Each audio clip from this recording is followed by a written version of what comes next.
here with Susan Lightfoot of the Noyo Food Forest, and this is their learning garden.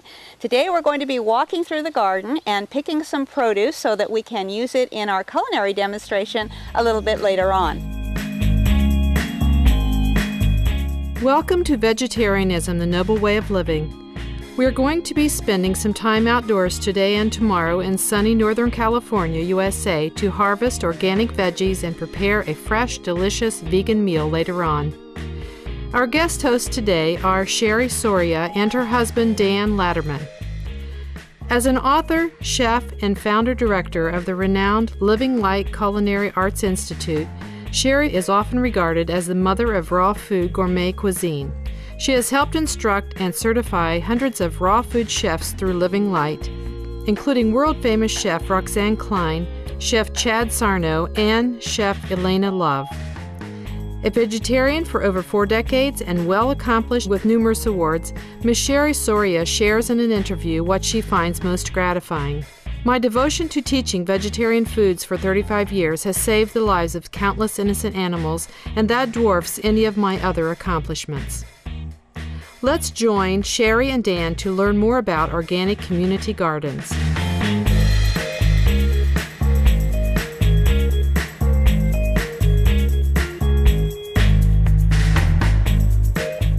The Noyo Food Forest is a nonprofit organization founded by about 5 young women who wanted to do something positive in our community.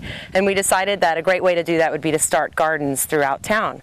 So this was our first garden that we started in the fall of 2006. It's called the Learning Garden, and it's here at Fort Bragg High School. So we grow food here for the Fort Bragg High School cafeteria, and the food is eaten in the lunch program.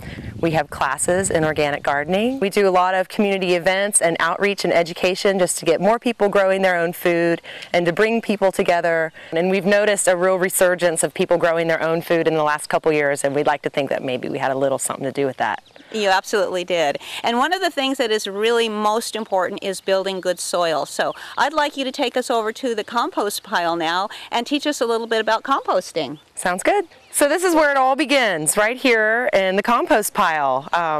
Everything that comes out of the garden comes here to the compost zone, and we make these piles. And after a couple months, it all breaks down and turns into delicious black gold. And that's what makes all of our plants grow to be so beautiful and vital. And there's some things that you shouldn't put in a compost pile. Yeah, that's right. The citric acid that's in the lemons and oranges and other citrus kills the microflora that's in the compost. So, you know, all the kinds of worms and bacteria and all that stuff, they suffer with too much citrus. So come and see what the finished pile looks like over here. Wow, that's beautiful soil. Yeah, so this is the final product here. And look at the worms in there. Yeah, it's loaded with worms. Just what you want to help break down that compost and turn it into beautiful soil. Yeah, so we take this and then add it to the beds in the garden, and everything just responds so quickly. I mean, you can have a plant one day, bring some of this compost, put it around the base of the plant, water it in, and literally within 2 days you can see a difference in the plant. It just, whoo, it perks up and seems so happy, and it really makes a big difference. This is the most important part of the garden. We've learned a lot about carbon emissions and how when we compost our organic matter that it saves a lot of greenhouse gases. When things go to the dump and break down in the dump, they create methane, and that's one of the most noxious gases that's causing global warming. So when we make compost piles, we're able to capture those gases and turn it into something that's really useful. If you're not composting, you're sending all this stuff to the dump, and so it's just trash. But when we compost it, we make something that's valuable and that creates value in our garden. If we were to go purchase this compost at the nursery, it would cost us probably about $150 for this pile right here. Well, that's and why we made this for free. That's why they call it black gold, because it is so valuable. It's really valuable. And it's one of the things that really helps us to cut greenhouse emissions. Eating a vegetarian diet and utilizing all of your scraps by creating compost that then nourishes the earth and nourishes the vegetables and then nourishes yourself again. So it's such a wonderful thing. So growing our own produce is just the best thing that we can do. Absolutely. We use drip irrigation here in the Learning Garden, which saves a lot of water. And we'll be planting lettuce here in this next week. This lettuce is going to do really excellent because we have been adding compost to these beds for the last 3 seasons, and every time that we have a new crop going in, it gets better and better. So the soil is improving with, you know, all the energy that we're putting into this soil. The different kinds of soil that you use, and even different kinds of compost that's come from different produce, can even make a difference in the soil and in the flavor of the Absolutely. food. Yeah. So let's gather up some produce for today. We're quite proud of the broccoli crop. So you can see over here too, after the broccoli has been harvested, the side shoots come up and they start to flower. And these are actually quite delicious. I love eating broccoli flower. And the broccoli leaves are also good. Mm-hmm. You can make salads out of them. They're really good. There we go. That is beautiful. Sweet. Look at that. Isn't that beautiful? A lot of people think that only the floret is good to eat, but in reality, this is wonderful. All you have to do is peel this fibrous part back, and this part in here is sweet and crispy and wonderful. During the school year, we have an organic gardening class that's at 7th period every day, and there's 4x4 plots here that the kids this last year planted themselves. And so this is Amy's little crop here, and she has this beautiful Savoy cabbage here. Look at that beautiful, nice, firm head of cabbage. Well, we'll be using that a little bit later in a vegetable salad. Let's get some parsley. We'll want some of that for later today. This is an Italian flat leaf parsley. You can tell that it's starting to go to flower. These flower shoots are actually really delicious. So we can harvest the parsley off the sides here. And then we can eat the stalk. The leaf is much more concentrated and bitter, whereas the stalks are sweeter and more tender. We'll be back in the Learning Garden with Sherry, Dan, and Susan in a moment. You're watching Supreme Master Television.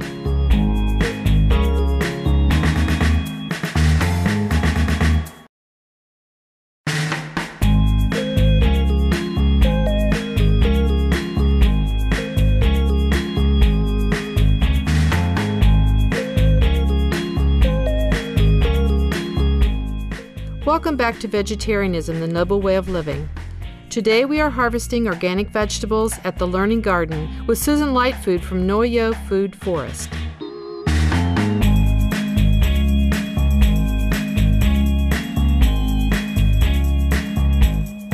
Max is one of our students, and he was really excited about planting carrots, and you can tell he's eaten a whole lot of them. So, let's see. There's a nice one. Oh, that's nice. You know what I love about carrots too is that when you grow them yourself, they taste so much better.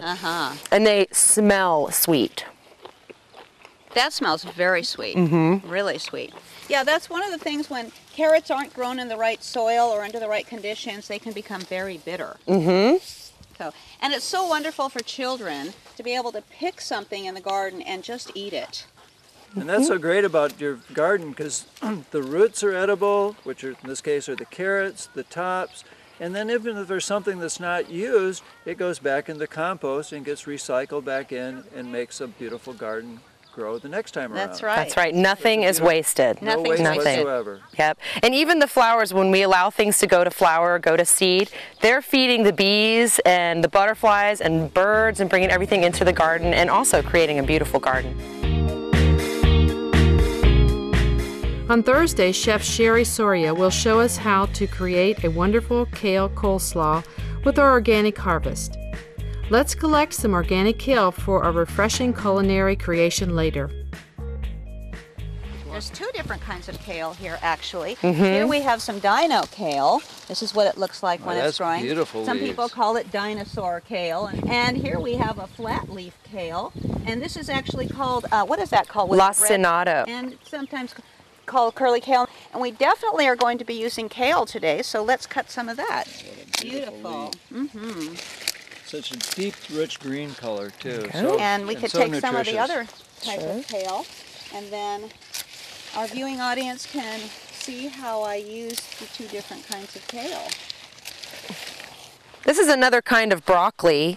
It's called a sprouting broccoli. And so this is actually a really great variety for backyard gardeners. So you could just go out at dinner time and just pluck off a couple of these, and they just keep sending out more shoots. So it's like the more you harvest, the more you get. You know, this is another edible flower here, the calendula, which grows really well here on the coast. And these are delicious, and they look beautiful on cakes and salads. And they're good in tea also. They are.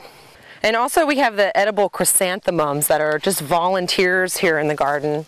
So that's these are eaten by a lot of Asians for good luck. And then there's also the chamomile, which is another edible flower. And a nice relaxing tea as well.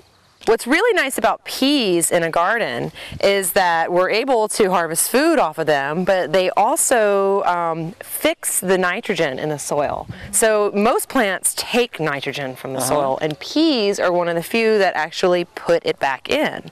So they're a really great thing to have in our rotation in an organic garden, because in an organic garden you always move things around so that nothing is just staying in one spot and taking all the nutrients from there. And the kids love them. The high school kids, they'll just like flock to this area. We're like, wait, those are for lunch, you know.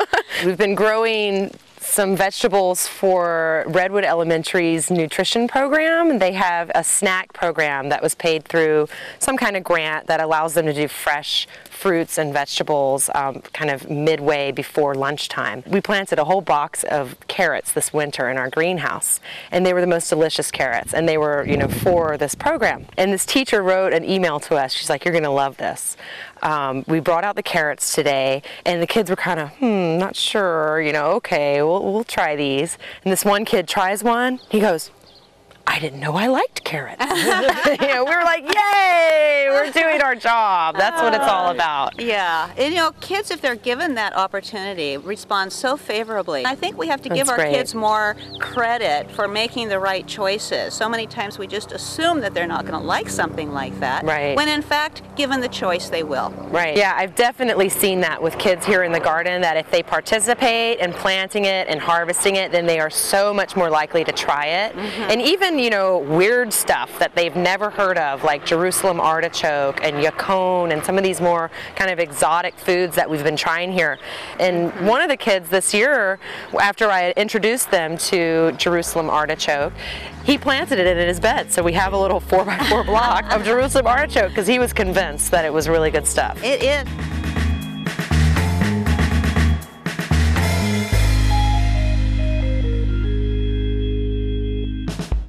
Come back and join us tomorrow as we soak up some sun and some knowledge about organic farming at the Learning Garden. Up next is Between Master and Disciples here on Supreme Master Television. As the fruits of nature nourish our souls, let's help nurture our planet back to her pristine health. Visit rawfoodchef.com to learn more about Sherry Soria and the Living Light Culinary Arts Institute. More info about Noyo Food Forest Learning Garden and other organic community garden projects can be found online at noyofoodforest.org.